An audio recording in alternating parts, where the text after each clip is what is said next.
Hello all welcome back to my channel. ఎవరైనా నా ఛానల్‌ని ఫస్ట్ టైమ్ చూస్తున్నట్లయితే లైక్ చేయండి, షేర్ చేయండి, సబ్స్క్రైబ్ చేయండి. సబ్స్క్రైబ్ చేసుకోవడం వల్ల ఇలాంటి మరిన్ని మంచి వీడియోస్ మీకు నోటిఫికేషన్ ద్వారా వస్తాయి. సో, ఈరోజైతే మనం ఇంట్లోనే ఎలాంటి కూరగాయలు లేనప్పుడు చాలా ఈజీగా దొరికే ఇంగ్రీడియెంట్స్ టమాటోస్ అండి. సో, వీటితో నేను కర్రీ చేసి చూపిస్తాను. చాలా సింపుల్ అండి. 2 మినిట్స్‌లో అయిపోద్ది. ఎవరైనా మన ఛానల్‌ని లైక్ చేయకుండా, సబ్స్క్రైబ్ చేయకుండా ఉంటే ఒక చిన్న లైక్ ఇవ్వండి.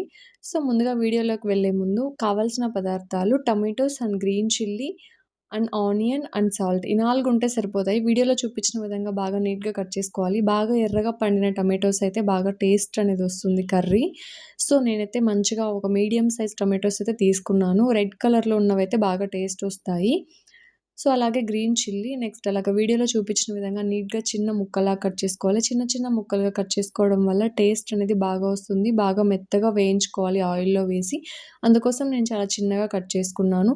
సో, ఇప్పుడు కట్ చేస్తున్న onions and tomatoes and green chillies అయితే మా పొలంలోటివే. మేమైతే ఎలాంటి మందులు లేకుండా పండించుకుంటాము ఇంట్లో కాబట్టి. సో, ఇలాంటి కూరగాయలతో తినడం వల్ల ఆరోగ్యాన్ని మనం మంచిగా కాపాడుకున్న వాళ్ళమైతాము. సో, ఇవన్నీ మంచిగా కట్ చేసుకున్న తర్వాత నేనైతే ఒక పాన్ పెట్టుకున్నాను. పాన్ పెట్టుకొని అందులోకైతే ఒక 5 టేబుల్ స్పూన్స్ ఆయిల్ అయితే యాడ్ చేసుకున్నాను.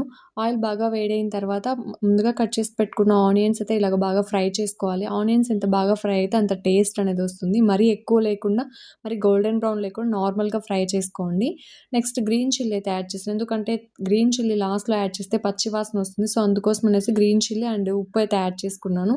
సో, బాగా వేయించుకున్న తర్వాత కట్ చేసి పెట్టుకున్న ముక్కలనైతే టమాటో ముక్కల్ని వేసేసుకున్నాను. సో, వీడియోలో చూపించిన విధంగా మంచిగా అలాగా ఫ్రై చేసుకోవాలి. లో ఫ్లేమ్‌లో పెట్టుకొని ఫ్రై చేసుకుంటే బాగా ఉడుకుతాయి. టమాటోస్ అవంతా బాగా వేయించుకున్న వాళ్ళమవుతాం. సో, ఫైనల్‌గా అయితే కరివేపాకేసేసుకున్నాను. హై ఫ్లేమ్‌లో పెట్టుకుంటే మాడిపోతుంది పెనుమనేది. సో, టేస్ట్ అనేది అంత మంచిగా రాదు. సో, అందుకోసం అయితే లో ఫ్లేమ్‌లోనే పెట్టుకొని బాగా వేయించుకోండి.